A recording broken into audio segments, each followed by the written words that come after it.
Title of this video is Calmly Scorn Scornful People. In Psalm 1 verse 1 it says, Blessed is the man that walketh not in the counsel of the ungodly, nor standeth in the way of sinners, nor sitteth in the seat of the scornful. Okay, a scornful is a bully on steroids. Okay, in the psychology world they might call a scorner a narcissist, a sociopath, or even a psychopath. And I dare say that it is an epidemic in these days. My wife and I were totally naive to this mindset that people have of a narcissist until about 12 years ago, where we got introduced to this mindset. And we have learned from it ever since. Okay, and so in the psychology world, you have one level as a narcissist, and then a sociopath is a step up from a narcissist, worse, and then a psychopath tends to get into the criminal activity, okay, where you can learn from the psychology profession on some of these ideas, but the drawback of the psychology profession is that they don't consider God in the mix. They don't consider unclean spirits in the mix, where bipolar personalities just may be more spirits in a person's body that they've yielded to, or what is commonly known to be the Jezebel spirit, okay, that's associated with these disorders. The liberal mentality, the liberal agenda of politics and religion is another mental disorder within this idea. Now, if you've experienced some of these narcissist or verbal abuse, I would encourage you to locate this book online, Verbally Abusive Relationship by Patricia Evans, and you kind of begin to understand a little bit of the mindset of a narcissist, but then she also gives you comfort and ways of how to respond properly. And so I'm just going to give a tip of the iceberg of this. You will need to study this further for yourself because it is fast becoming an epidemic. You know, this corona pandemic was obviously an agenda of narcissists, sociopaths, and psychopaths to take away your liberty and freedom from you. Okay, and so the idea here is this is just the tip of the iceberg of a cold narcissist. I want to give you a description of a narcissist, and maybe you can recognize some things that you've experienced and possibly, hopefully, know how to respond to it. 2 Timothy chapter 3, verse 1, it says, This know also that in the last days perilous times shall come. Men shall be lovers of them own selves. And boy, you are really, really beginning to see that. Okay, so a narcissist has an excessive interest in oneself. Now, obviously, infants and small children have a healthy form of narcissism in order to survive. I mean, that's just how they started. That's how they got to survive. But a wise parent will train, discipline, and or punish the selfish foolishness that's bound in the heart of the child and train that child of proper self-worth and the proper worth of other people also. If this is not checked and narcissism persists, it can develop into an unhealthy narcissism, and if it does, watch out. If you're unable to avoid it once you spot it, you'll need to set up proper boundaries to maintain a healthy mental health here. Okay, a narcissistic personality disorder, okay, has similar characteristics of a sociopath. Okay, a personality disorder manifesting itself in extreme antisocial attitudes and behavior. And a psychopath, a person suffering from chronic mental disorder with abnormal and violent social behavior. So there's four main parts I want to give you describing what a narcissist is like. Okay, one is they have a grandiose view of himself or herself. He has an inflated ego sense of himself. Okay, he or she uniquely believes that he is the best at everything, and everything he does is great. He might even think himself to be Superman or something like that, some super hero, and he should stop watching cartoon characters for a long time ago, knowing that these superheroes is fantasy. But a narcissist maintains this in the mindset. He is the center of the universe, and he sees others as tools to serve him. He deserves special treatment and is to be admired. You have to respect his opinion. He craves attention and power because he deserves it. You'll see that this is a common trait with politicians, sometimes bureaucrats. Okay, he craves admiration from others and constantly, wants it constantly, and criticism. To give any form of criticism is a great wound to his ego. He's never wrong, but he remembers every time he is wronged or when he feels he's been wronged. And the social media of today with Facebook and MySpace and all this garbage, it just feeds the ego and false perception of these people. You can tell by their conversation because their conversation is all about them, the narcissist. Okay? And he's often a drama queen or king, and he creates scenes, and then after the scene is created, he plays the victim. You'll see this in what's called the New Independent Fundamental Baptist Movement.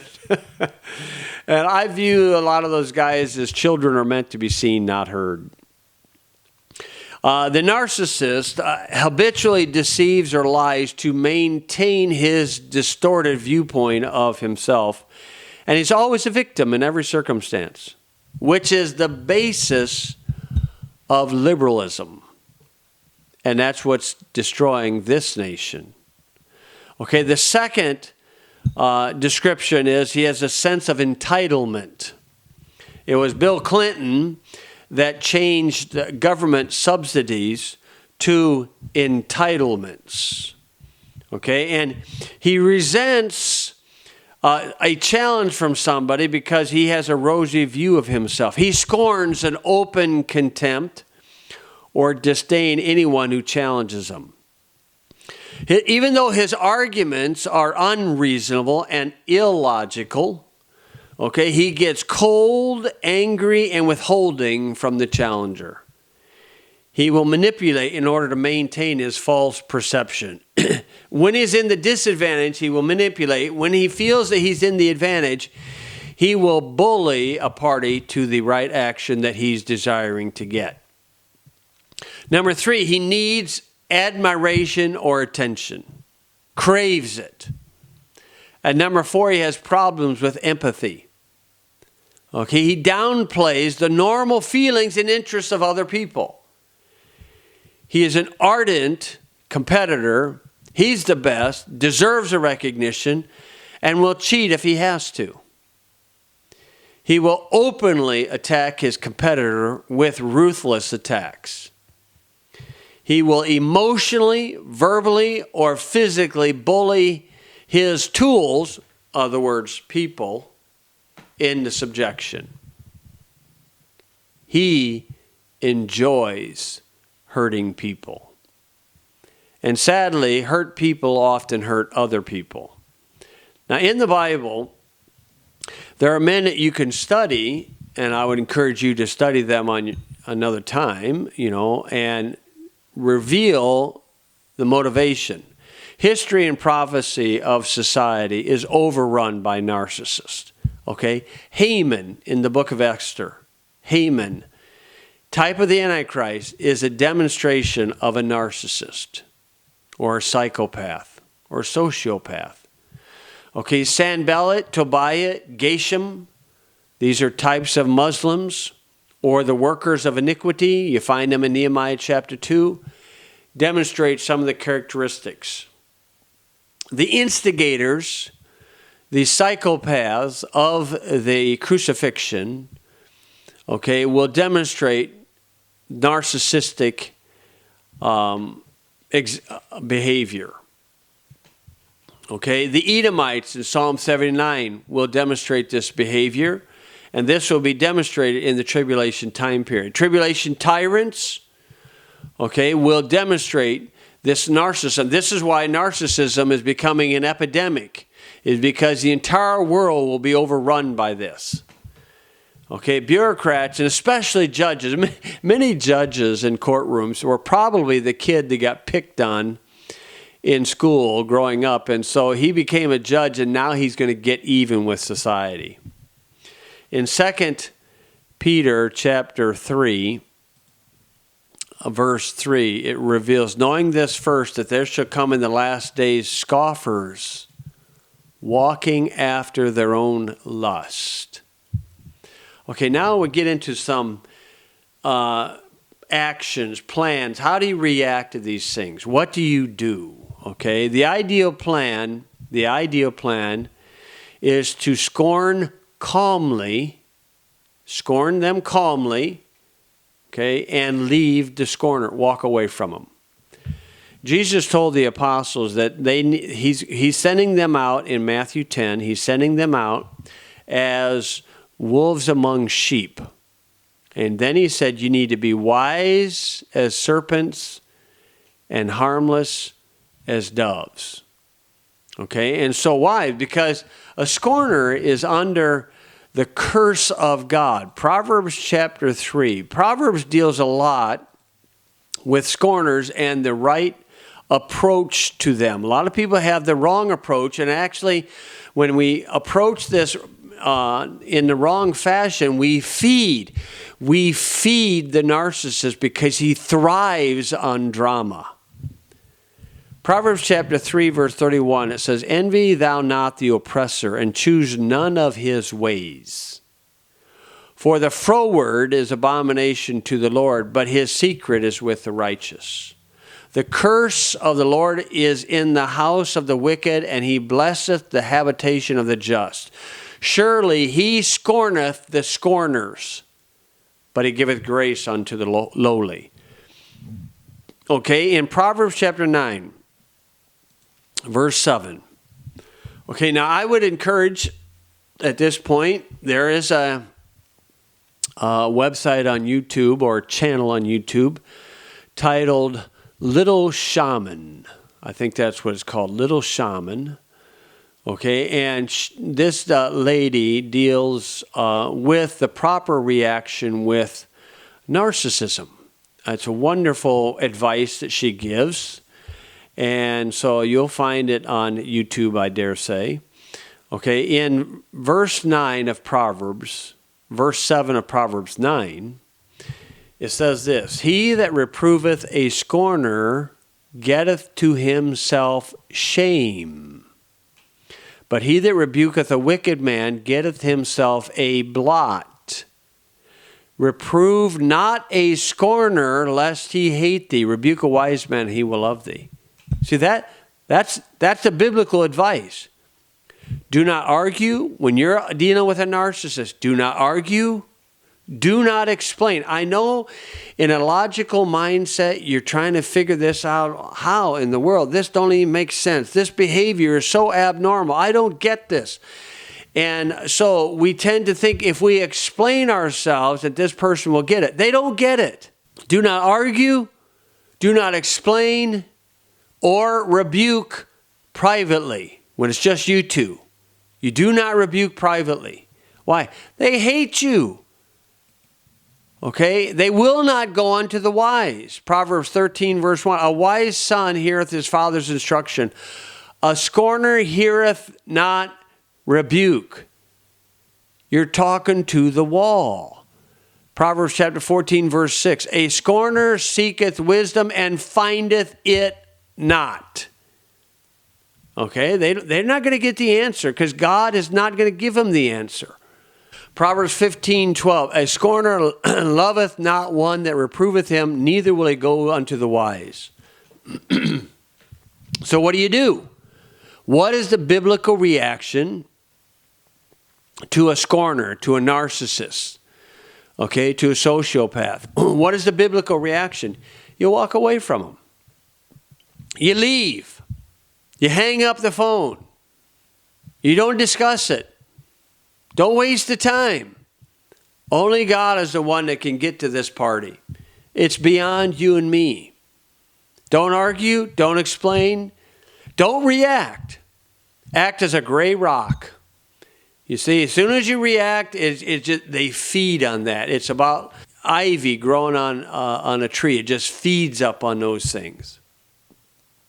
Okay, if there's a time where you have other parties around, Proverbs 19:25 says this, smite a scorner, and the simple will beware, and reprove one that hath understanding, he will understand knowledge.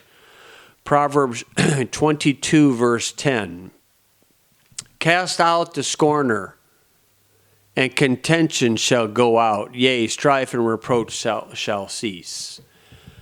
Now, in 32 years of pastoring, I've only had to kick one person out of church. Okay? And the reason why is of his scornful spirit. Okay? And in this case, a person publicly smites him with the scriptures, and you don't have to yell or scream. You can do it very quietly, for the sake of the simple. Okay? Many years ago, I visited county jail, and there was a fella in there that his wife gave birth to Siamese twins, and it became a big deal, became on TV, and people gave a lot of money to this dude, and this guy snorted it up in cocaine, and he was in jail. Oh, but he was a Christian. He's a Christian celebrity. And one of the jailbirds introduced me to this guy, thinking that he's a Christian, he's going, meh. And I could recognize how this goes. This guy was a whiny little punk. He was a narcissist. And so I treated him accordingly. Quietly, gently, treated him accordingly, according to the Bible, and walked away. And the week that I came back, I asked the fellow, hey, how did that guy respond after I left? He said, oh, was he mad? Boy, he didn't say much good about you. I said, I figured that. Yeah, I figured that. He said, why'd you do that? I said, let me tell you why I did that. These guys in this jail think he's a Christian. They know I'm a Christian. And this whiny, narcissistic, thin-skinned little sissy, if he's a Christian, I'm a Christian, they're going to associate with me with him, and I had to distance that from that clown for the sake of the simple. Social justice warriors and liberalism are the byproducts of societal narcissism. Okay, sodomy, transgender, transsexual, transracial, trans species. What is it? Byproducts of narcissist. Now, the natural outcome of that is violence, because a narcissist will gravitate to being a bully. Now, how did the Lord Jesus Christ respond to these Pharisees in Matthew 22? He didn't answer their question, Matthew 22, and walked away from them. Matthew 22, verse 46. He threw a question at them that they couldn't answer. And it says, and no man was able to answer him a word, neither durst any man from that day forth ask him any more questions. That's the Christ-like way. The ideal plan is to calmly, don't argue, don't explain, don't rebuke, and leave the scorner. Okay, now, what if you can't? Okay, so now we got to try to deal with the party. Okay, responding properly to this antisocial drama of a narcissist or sociopath. It might be a pastor. I know several pastors like this and don't much appreciate their work. Okay, you got to understand, you have to understand that their false perception is that you're the bad guy. They're the good guy. They're never wrong. You're the bad guy. So you have to understand that. Don't try to correct it. Don't try to explain it. You see, a narcissist believes his feelings are facts. His perception is not healthy. It's not logical. It's not reasonable. So when he throws out his opinion, you could say something like, you're entitled to your opinion. I'm entitled not to believe it. In that fashion. No anger expressed, no drama.